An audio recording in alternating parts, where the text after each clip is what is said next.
Nós estamos estudando Atos capítulo 3. Atos capítulo 3, houve ali discussões decorrentes de uma cura, a cura de um aleijado. O aleijado era aleijado desde que nasceu, ele já tinha ali uns 40 anos ou mais, e ele foi curado, não precisou depois de fisioterapia, ele já saiu pulando e louvando a Deus, conseguiu entrar no templo pela primeira vez, mesmo sendo do povo de Israel, mas por ser aleijado, ele era um desqualificado para entrar no átrio do templo e ele ficava sempre ali fora. Mas dessa vez ele pôde entrar, pular e ele ficou tão apegado a Pedro e João que proporcionaram essa cura, claro que Deus, através da vida deles, que ele ficou apegado a eles. E as pessoas ficaram muito curiosas e assombradas, como diz o texto, para saber o que aconteceu. E ele falou, não, é algo normal, porque nós seguimos o Nazareno, o Senhor Jesus, e o Senhor Jesus fazia o que aqui nesse mundo? Ele curava pessoas. Nós só estamos continuando o ministério dele. Não tem essas palavras na Bíblia, tá bom? Mas esse é o entendimento que qualquer leitor teria ao ler esses versículos. E aí ele fala que desde os patriarcas já era a promessa de vir esse libertador, e quando ele veio, o povo o rejeitou. Preferiram um assassino a Jesus Cristo, o Messias de Israel. E dessa maneira, então, eles mataram o autor da vida. Uma contradição de termos, mas se ele é autor da vida, como que alguém pode tirar a vida dele? É porque ninguém realmente tirou a vida, ele a entregou voluntariamente. E agora, é claro, eles tiveram uma participação de condenação, de condená-lo à cruz, e Roma crucificou o Senhor Jesus, e para todos que ali estavam, ele foi morto pelos romanos. Agora a palavra de Deus diz que ele entregou o Espírito. Ele não prolongou mais aquela crucificação, mesmo porque era véspera da Páscoa, aliás, algumas horas só da Páscoa, e na lei dos judeus, que agora estava trabalhando nessa execução em parceria com Roma, a lei dos judeus não podia ficar alguém pendurado ali no madeiro na época da Páscoa, porque a crucificação, quando acontecia com esses que iam para a cruz, os criminosos, ela acontecia por muitas e muitas horas, mas muitas e muitas horas mesmo. O recorde é de mais de 7 dias. Mas era comum pessoas ficarem 5 dias penduradas naquela cruz, agonizando.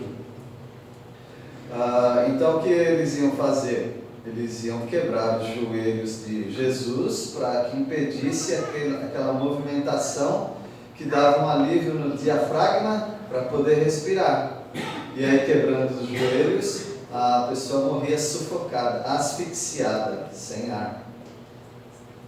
Bom, mas aí entraria num problema sério com uma profecia. Qual a profecia? Nenhum dos seus ossos será quebrado.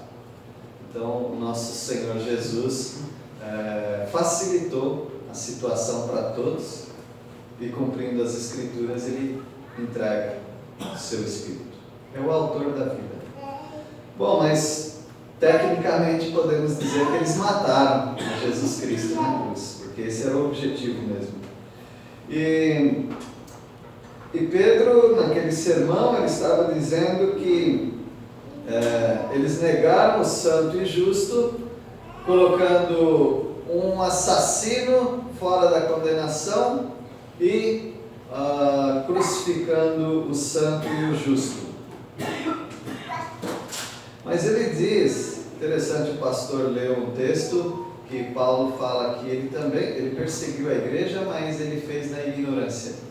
Para mim, Paulo estava muito bem consciente ao perseguir, ao arrastar pessoas fora da casa, pedir carta do Sinédrio, que é a diretoria dos judeus, né, da liderança, para ir até um lugar distante para prender cristãos, trazê-los até Jerusalém, e quando eles estavam sendo julgados, ele dava o voto dele de sim, mate-os. Parecia que ele estava bem consciente, mas ele fala que fez uma ignorância. Não era do tipo eu não sabia. É simplesmente, quando fala ignorância, é aquela ignorância que o mundo inteiro está submerso, ou seja, o mundo jaz no maligno. O Deus desse século cegou os entendimentos dos incrédulos. Então é esse tipo de ignorância. Ignorância não é inocência. Falta-lhe o conhecimento verdadeiro do Messias de Israel, como para muitas pessoas hoje. Falta um conhecimento completo do que ele pode fazer na vida deles. Mas eles não são inocentes.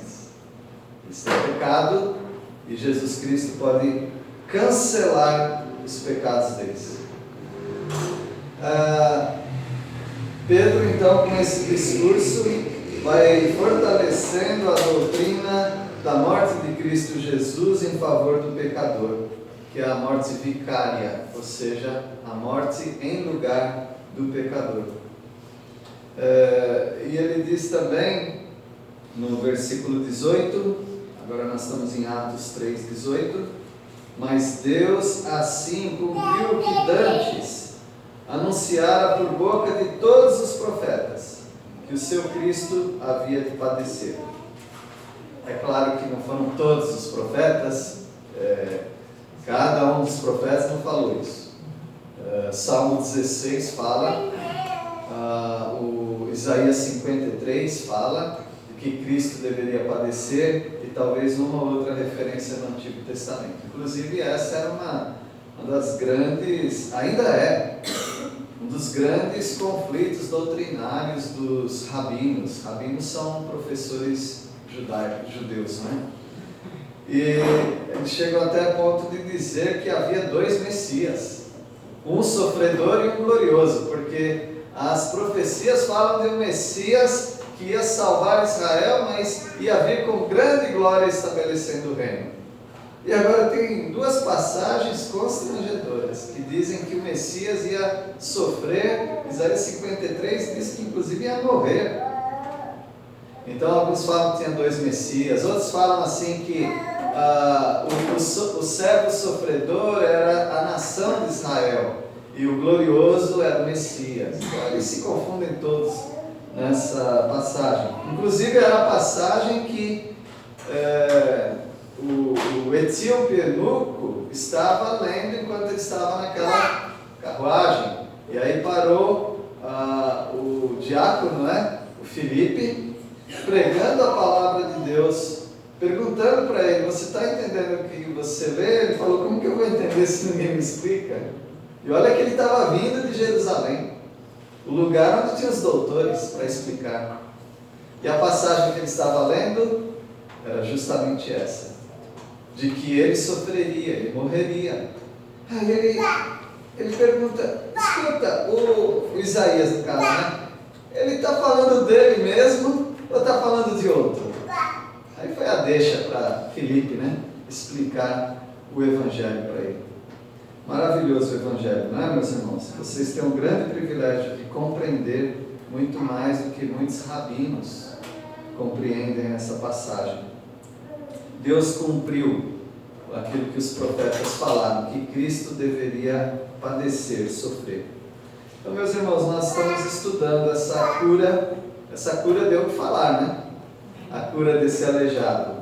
Porque a cura não era apenas terapêutica, para tirar a doença de alguém, mas a cura era didática, para ensinar alguma coisa para as pessoas. E essa cura está ensinando muito. E agora nós vemos que essa cura serviu também para trazer as pessoas para Cristo Jesus. Hoje nós não precisamos curar pessoas, como se a gente pudesse curar, né? Nós não precisamos, além disso, nós não conseguimos curar pessoas. Nós não precisamos ressuscitar mortos. Também a gente não consegue. Será que o Evangelho não seria mais aceito, mais popular, se nós tivéssemos esse poder? Duvido. Sabe por que eu duvido? Porque Jesus curou certa vez um jovem que ele era surdo, ele também não falava, e quando Jesus curou, eles falaram: esse é o nosso Messias, nosso rei. Foi isso que eles falaram em Mateus capítulo 11 e 12? Não. O que eles falaram, vocês lembram? Que ele faz isso pelo poder de Beelzebul. Ou seja, alguém pode curar uma pessoa do lado dela, no poder de Jesus, e ainda as pessoas duvidarem. Mas nós não precisamos desses sinais mais. Não porque não existam doentes, não porque não existam pessoas sofrendo. Aliás, quando Jesus curou pessoas, os apóstolos curaram pessoas, eles deixaram de curar muitas outras. Ainda existiria. Inclusive Jesus, quando ele fala dos pobres, ele disse: os pobres sempre tereis convosco. Tem certos problemas sociais e problemas de saúde que eles não vão se resolver até que Cristo estabeleça o reino dele nessa terra. Então é uma situação de sofrimento contínuo. Nesse mundo você tem um pouco de alegria e um tantão de tristeza. É assim. Você já deveria estar acostumado com isso. Porque mesmo agora você que se converteu a Cristo Jesus continua tendo problemas na sua vida. Não resolveram todos os problemas da sua vida. Ainda há problemas. Portanto, esses sinais serviam para atrair as pessoas que não tinham a Bíblia. Mas hoje nós temos que apresentar para as pessoas a palavra de Deus. Nós podemos relatar para elas as histórias da palavra de Deus e dizer que há refrigério para a alma delas, que há consolo, que há salvação. Mas eles não aceitam. Mas eles não aceitavam antes também. Alguns vão aceitar a palavra, muitos vão continuar na sua incredulidade. Se você ressuscitasse um morto da família, mesmo assim, muitos da família não iam crer. Então não se iluda, o ser humano é tão incrédulo que se um anjo descer do céu e trazer a mensagem do Evangelho, ainda assim ele rejeita. Porque o ser humano é incuravelmente, irremediavelmente incrédulo. Mas algumas pessoas, elas se convertem, elas aceitam a palavra do Senhor. Então, continuando o nosso texto, nós estamos em Atos capítulo 3, versículo 19. Pedro, depois de ter explicado a cura daquele homem, daquele aleijado, ele faz um apelo, ele faz uma aplicação da mensagem dele. Uma vez um professor de homilética, num de seus livros, diz que qualquer mensagem que não tiver aplicação não foi pregada uma mensagem, só foi transmitido conhecimento. Mas um pregador, ele tem sempre que apelar para as pessoas. Ele tem sempre que trazer as pessoas para o texto, mostrar quais as lições do texto e dizer para elas o que elas têm que fazer diante do texto.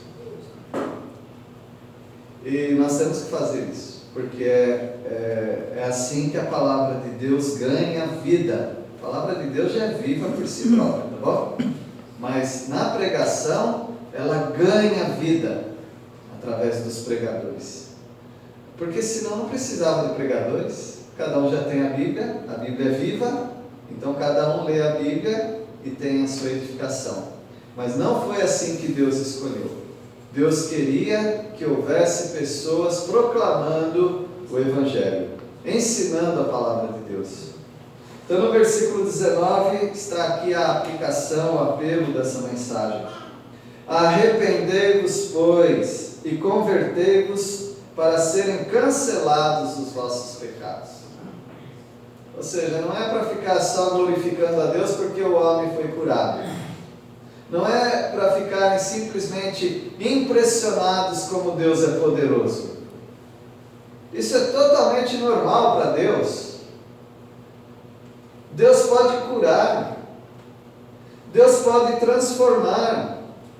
Mas o que não é normal é um pecador voluntariamente aceitar a mensagem da salvação. Porque é uma luta das trevas contra aquela mente, contra aquela cabeça. E por isso ele diz: arrependam-se. Você sabe que arrepender é diferente de se converter? Arrepender quer dizer simplesmente mudar de ideia. Por exemplo, pode ser que você tinha uma ideia sobre algum assunto. Pensa aí, qualquer assunto. E o seu pensamento mudou sobre aquilo. Como a gente é o país também ainda do futebol, a gente sempre vem à memória, né? Mas digamos que tem um time de futebol que você sempre achou um time, você não gostava daquele time. Mas depois você muda o pensamento sobre aquilo. Não, aquele time é bom. Aquele time tem suas qualidades. Você mudou de ideia sobre um time de futebol ou qualquer outra coisa. Isso não quer dizer que você passou agora a torcer por aquele time. Simplesmente a sua ideia sobre aquelas informações que você tinha mudou. Arrependimento é a mesma coisa. Quando você lê a palavra de Deus, talvez você não acreditava na Bíblia. E agora você mudou de ideia. Talvez você não acreditava em Deus, na existência de Deus, e que Ele é o Criador dos céus e da terra. E agora você mudou de ideia. O fato de agora você acreditar que existe um Deus, que Ele é o Criador dos céus e da terra, e que Ele escreveu a palavra dEle, que nós chamamos de Escrituras ou Bíblia, isso não faz de você um crente. Isso não faz de você um redimido. Isso não cancela os seus pecados. Você apenas mudou de ideia. Então você, o termo que é usado é arrepender, metanoia no grego, né? Mudar de mente, mudar de ideia. Mas ele diz aqui: arrependei-vos, pois, ou seja, mudem de ideia sobre Jesus o Nazareno. Ele é o Messias, mudem de ideia. Talvez eles falem, cheguei a essa conclusão mesmo, porque ele curava. E agora os discípulos dele estão curando também. Então ele só pode ser o Messias de Israel. Ele só pode ter vindo de Deus, como ele mesmo falou. Ótimo. Você está quase no caminho. Agora você precisa se converter. Você mudou de ideia, mas agora você precisa mudar a sua vida completamente. Há pessoas que não gostavam de vir à igreja. Não estou dizendo dessa igreja propriamente, pode ser, né? Mas qualquer igreja evangélica. Pessoas que nem entrariam numa igreja, porque não gostavam. Mas elas mudaram de ideia. Sabe uma coisa? Os evangélicos não são tão maus assim, não. Mudei de ideia. E a pessoa começa a ir à igreja, estou até gostando de lá. Estou cantando, estou lendo a Bíblia. Ele mudou de ideia, mas ele ainda não se converteu. A conversão, como a própria palavra diz, é mudar de direção. Se converte no seu caminho. E qual é o caminho? Eu não apenas agora acredito que isso é verdade, mas eu tomo essa verdade para mim.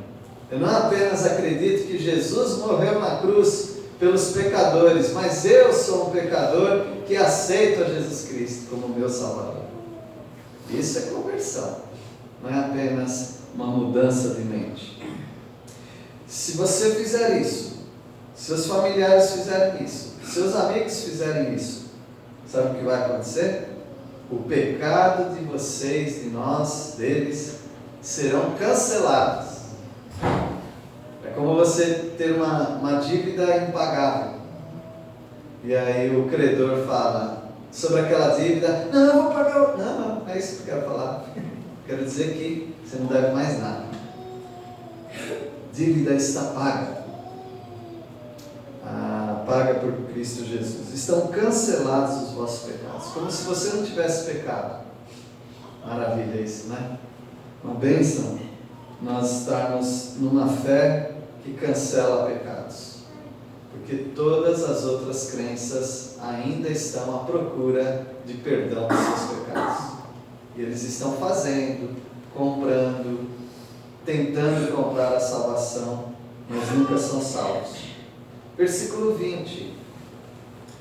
A fim de que da presença do Senhor venham tempos de refrigério, e que envie Ele o Cristo, que já vos foi designado, Jesus.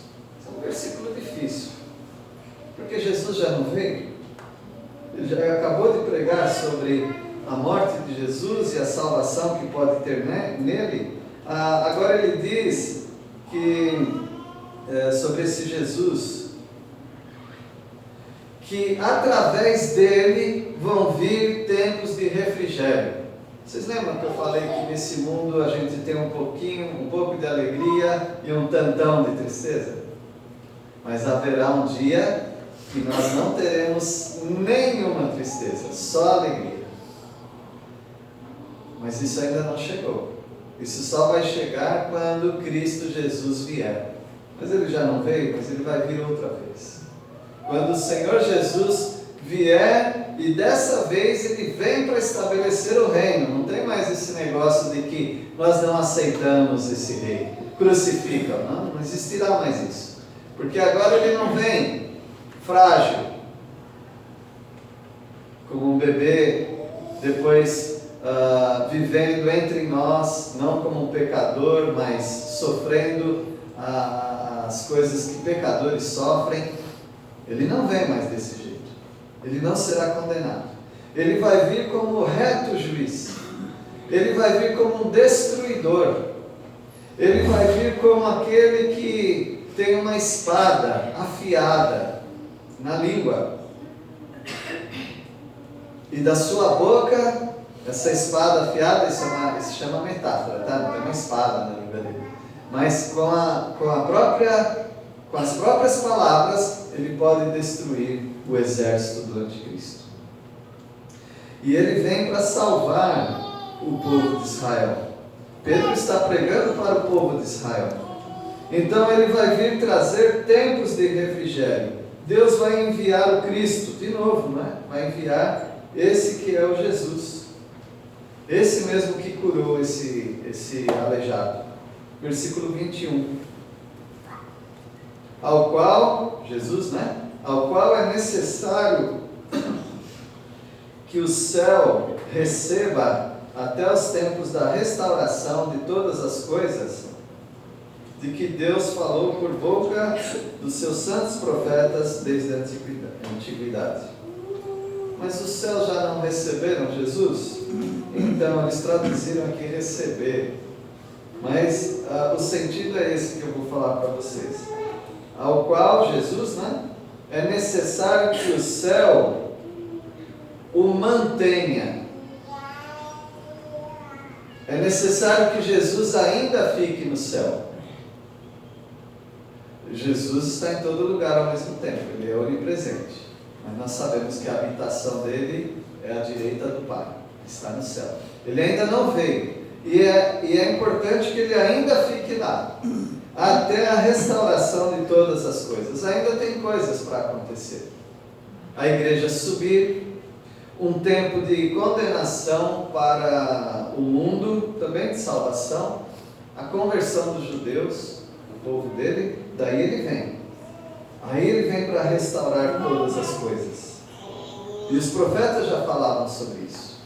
Então Pedro, se você está achando a mensagem complicada, é porque ele estava pregando para os judeus, eles estavam muito por dentro desses assuntos. Porque era a esperança deles, o Messias de Israel.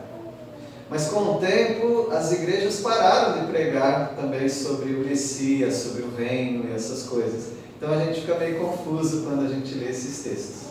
Mas eu estou aqui explicando para os irmãos e relembrando outros. Versículo 22.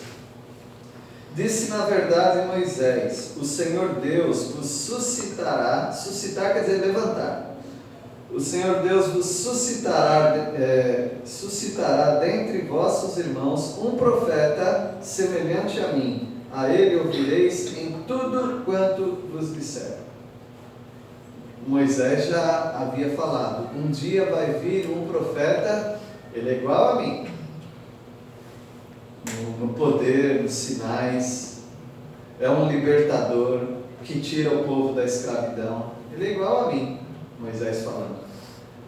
Versículo 23. Acontecerá que toda alma que não ouvir esse profeta será exterminada do meio do povo. É igual a Moisés. Uma vez alguém foi rachar lenha, buscar lenha para fazer comida, né? Só que era dia de sábado, e a lei para eles, né, para os judeus, dizia que de sábado não podia trabalhar. E alguém levou até Moisés. E Moisés não sabia o que dizer na hora, mas ele consultou o Senhor, e aí ele trouxe o veredito. E o veredito foi: mate-o. Mate-o. Então, se alguém não ouvisse Moisés, a lei de Moisés, era morto, exterminado. E quem não ouvir o profeta que vem depois dele, ou viria depois dele, que é Jesus Cristo, profeta igual a ele, se alguém não ouvir também, morto. Uma morte eterna. Então quem não aceita a salvação em Cristo Jesus, tem uma morte eterna, para todos sempre, não tem mais chance de ser salvo depois que morrer. Um sermão duro, não é? Para aqueles judeus ouvirem tudo isso, mas eles têm a chance agora de aceitar a Jesus. Não está muito difícil para isso, porque se esse Jesus curou esse homem que era aleijado, e aí vem toda essa mensagem contra nós, a gente só faz duas coisas: nós nos arrependemos, mudamos de mente e nos convertemos, e aí nós temos a salvação. Versículo 24. E todos os profetas, a começar com Samuel, assim como todos quantos depois falaram, também anunciaram esses dias. Samuel fala sobre o trono de Davi,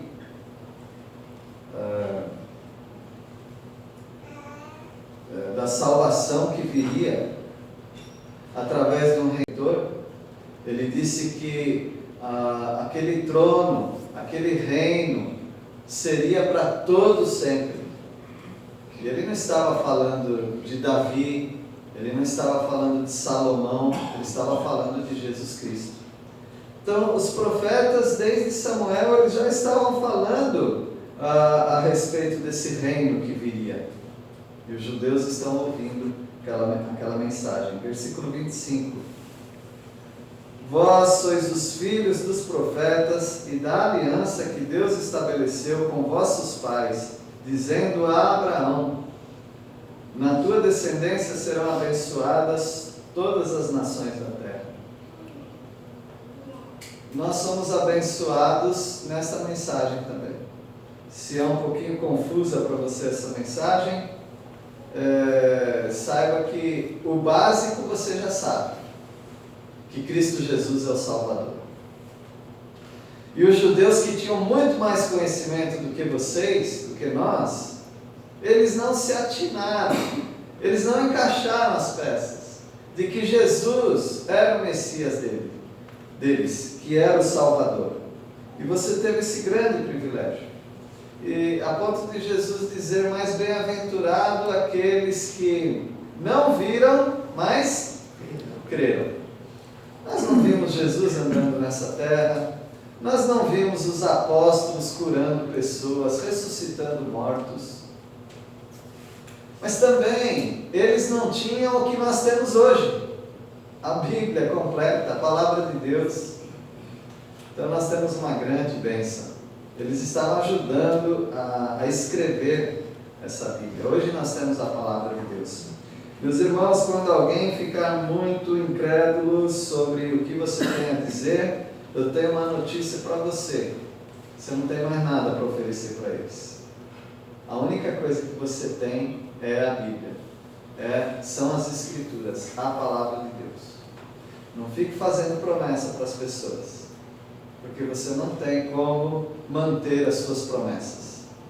Você não vai curar ninguém, não vai ressuscitar ninguém, não vai fazer grandes sinais, não vai fazer um anjo descer, não vai ter uma luz ao seu redor enquanto você estiver ensinando a Bíblia para as pessoas, nada disso.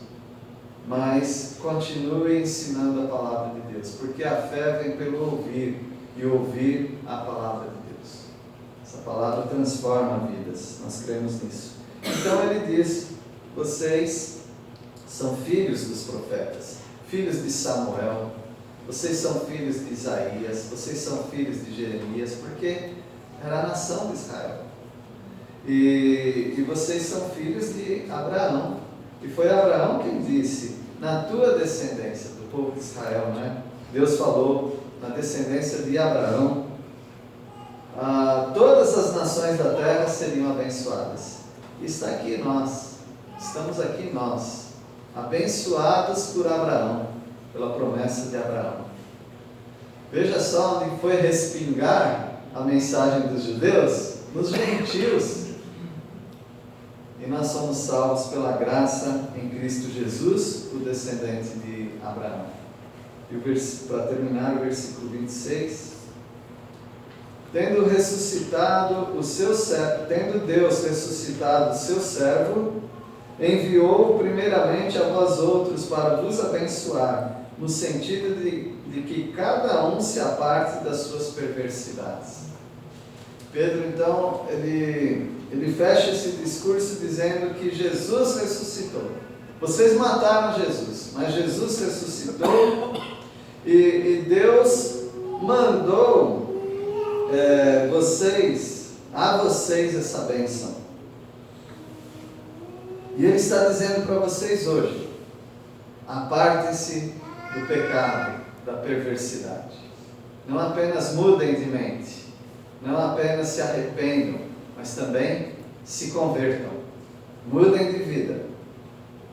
É claro que há crentes que são desobedientes, mas o normal de uma pessoa que crê em Cristo Jesus é ter uma transformação de vida. E essa transformação de vida vai servir como testemunho. E isso nos faz levantar a seguinte questão: como levar as pessoas a Cristo hoje? Porque hoje a gente não cura pessoas, a gente não ressuscita mortos, nós não operamos grandes sinais que impressionam as pessoas para se aproximarem de Cristo. Então, como nós podemos levar as pessoas até Cristo hoje? Primeiro, ou não propriamente primeiro, eu poderia dizer que primeiro é a oração, orar pelos perdidos, mas também pela Palavra de Deus, ensinar a Palavra de Deus, fazer com que elas conheçam a Bíblia, as Escrituras, perguntar para elas se elas têm uma Bíblia em casa. Hoje todo mundo tem celular, então com certeza elas vão ter no bolso. Falei com uma pessoa: você tem Bíblia? Eu tinha, mas minha esposa não queria mais a Bíblia e tivemos que desfazer. Falei: mas você tem celular. No celular você pode baixar uma Bíblia, você pode ler a Bíblia. Então, incentivar as pessoas a lerem a Bíblia, a Palavra de Deus. Então, levamos pessoas a Cristo ensinando a Bíblia, incentivando-as a ler a palavra de Deus. Também você pode levar pessoas a Cristo pelo seu bom testemunho. O dirigente, pastor Rubens, nos falou sobre o testemunho de Paulo, que vez ou outra ele dava o testemunho dele, com esse objetivo de ser um testemunho para levar outros para Cristo. Não vou mencionar o nome porque os irmãos já sabem, mas nossa igreja está orando por uma pessoa que clamou, pediu que a igreja orasse por ela. E essa pessoa foi em casa hoje à tarde, nós tivemos uma ótima conversa, foi muito bom. E ele falou de nomes de vocês, de pessoas que mandaram mensagem. Ele lembrou do nome das pessoas, falou, essa pessoa da sua igreja, essa. Várias pessoas, fiquei tão abençoado. E essas pessoas me mandaram mensagem. Meus irmãos, ele ia acabar com a vida dele. Ia pegar a moto dele e acabar com a vida dele. Mas ele falou que ele sentiu aquela paz que ele tanto precisava, sair do desespero. E ele falou, e foram as orações. Por isso eu vim agradecer pelas orações, contou um pouco da vida dele. Aí ele falou assim, eu tinha desistido de procurar pastores. Ah, que vergonha. Aí ele falou assim, eu procurei na situação que eu estava. Ele falou, nossa igreja vai te ajudar, mas você tem que separar 10% dos seus ganhos para a igreja. Colocou essa condição para ajudá-lo, para orar por ele. Aí ele foi para uma outra igreja, um outro pastor. Ele falou, nós vamos te ajudar. Só que você vai levar esse envelope de campanha da prosperidade. Sua vida vai mudar. Colocou condição para orar, irmãos. Eu já tinha ouvido falar isso, né? Uma pessoa que hoje é membro da nossa igreja disse que para receber a oração da igreja tinha que estar em dia com o carnê do baú. Ah, não era o carnê do baú. Eu tinha que estar em dia com o carnê de oração. E eles têm um carnê que é uma via para o pagador, e eles ficam com o registro. Ele fica com o canhoto. Então destaca, ele pagou, dá para a igreja. E uma pessoa estava em dívida com o carnê, eu ia falar do baú de novo, com o carnê de oração. E aquela pessoa ia ficar sem oração naquele mês. Meus irmãos, eu tenho uma vergonha terrível de ser pastor. Eu não me apresento como pastor. E eu falei, mas o que deu em você de procurar um pastor? E ele já tinha desistido. Eu falei para ele, estou morrendo de vergonha aqui na sua frente. Ele falou que tinha um padeiro antigo. E falou assim, olha, se você precisar de um crente, você vai em Peniel. Porque lá tem gente séria. O homem não era crente, mas ele falou isso para ele. Ele falou, e quando eu estava naquele desespero, então eu procurei quem está em Peniel. Ele se informou e tal, e aí ele achou. Daí veio esses pedidos de oração. Nós estamos orando por ele, os irmãos também, para que ele chegue até o Senhor Jesus Cristo. Convidamos já para ele vir à igreja, trabalha à noite, mas ele pode vir de manhã, no domingo. Então, como levar as pessoas até Cristo? Pela palavra, mas pelo testemunho também. E eu afirmo para os irmãos que se o testemunho estragar, não adianta a palavra. As pessoas ficam bloqueadas, elas não querem mais ouvir. Mas pela graça do Senhor, ainda há pessoas que dão um bom testemunho. E algumas pessoas podem chegar até Cristo. E a outra maneira de levar pessoas ao sofrimento, já estou respondendo, né? Levar pessoas até Cristo, você não pode providenciar para elas, que é o sofrimento. Você não consegue providenciar o sofrimento na medida de cada pessoa. É só Deus quem conhece cada pessoa. E Ele sabe onde Ele pode tocar naquelas pessoas. E Deus está fazendo ainda isso hoje. a maioria, se não todas as pessoas que chegaram até a salvação em Cristo Jesus, elas chegaram porque elas estavam sofrendo com alguma coisa. Estava doendo em algum lugar.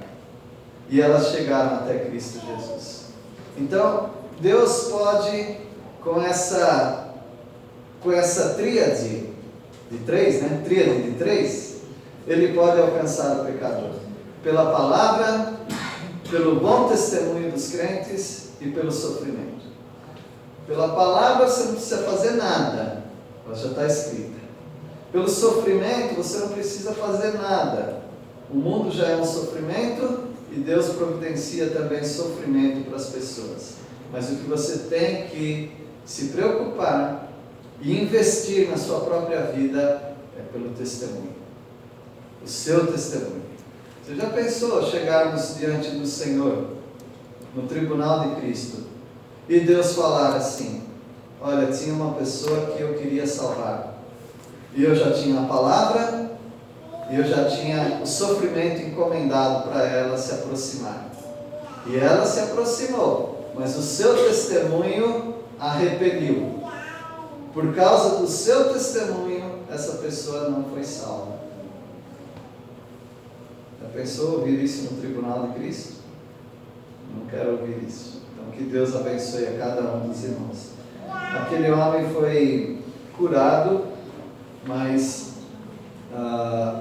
aquela cura não era apenas terapêutica, não era apenas para ele deixar de ser aleijado, passar a andar, mas Deus queria salvar pessoas através do testemunho daquele homem. Como Deus quer salvar pessoas hoje através do seu testemunho. Que Deus os abençoe. Louvado seja o teu nome, ó Deus Santo, porque o teu Filho amado Jesus Cristo entregou a sua vida para morrer por nós e os nossos pecados foram cancelados. E ó Deus, agora nós temos a tua palavra, temos situações na vida de pecadores que estão sofrendo também, e nós precisamos dar um bom testemunho para atrair essas pessoas para Cristo. Levante, ó Pai, vários crentes, muitos crentes, para darem um bom testemunho nessa cidade. Abençoe-nos, ó Pai, para sermos fiéis ao Senhor e à Tua Palavra. E nós oramos em nome de Jesus. Amém.